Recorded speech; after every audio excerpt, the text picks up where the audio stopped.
Comment créer un Gantt comme celui-ci dans Monday? Eh ben, c'est le sujet de cette vidéo. On va le faire étape par étape. On va créer ça pour à la fin atteindre un résultat similaire à celui-là. Du coup, je vous présente l'exemple tout d'abord.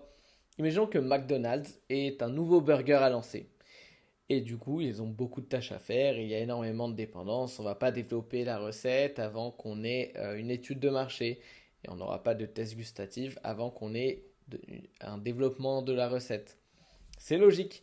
Et du coup, comment on fait ça pour avoir un tableau dans Monday comme celui-ci, ce qui est classique, et le transformer en Gantt? Et ben, on va faire ça étape par étape ensemble. Alors, comment créer notre Gantt dans Monday? On va créer ça ensemble. On clique sur Tableau, et ici, je vais créer un tableau.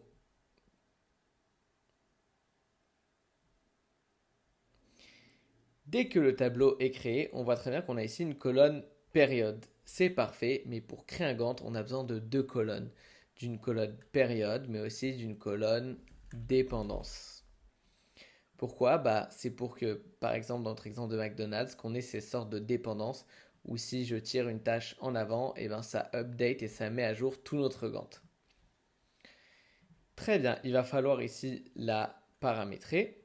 Et on a plusieurs types, on a deux types de Gantt. On a soit un mode flexible qui est un peu plus, comme son nom l'indique, flexible. Concrètement, c'est dès qu'on tire une tâche en arrière, ça ne tire pas tout le Gantt avec vous, tandis que sur un mode strict, ça va tirer avec nous tout le Gantt. Mais bon, c'est pas le sujet de cette vidéo. Je vous conseille de rester sur le flexible. On enregistre. Et puis, on va faire notre test. On va dire que la ligne 2 est dépendante, par exemple, de la ligne 1 et que la ligne 3 est dépendante de la ligne 2, par exemple. Très bien.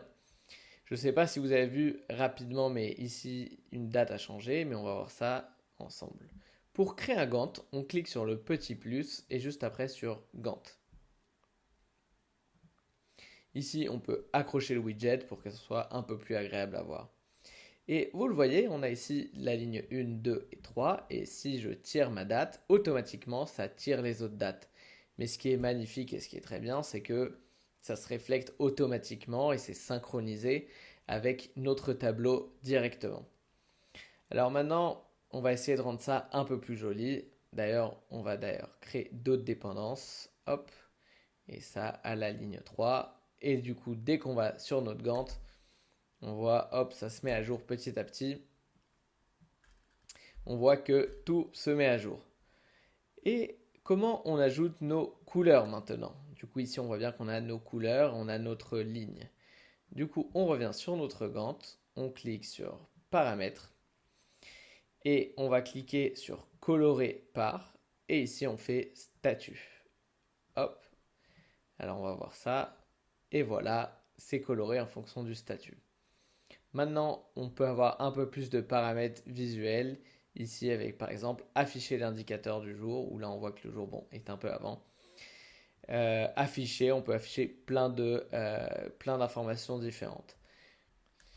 Et voilà comment en deux clics on peut avoir un Gantt. Du coup, pour résumer un peu tout, on crée une colonne période, on crée une colonne dépendance, on configure la colonne dépendance, on ajoute une vue Gantt qu'on accroche et après on va jouer ensemble dans les paramètres pour avoir notre Gantt parfait.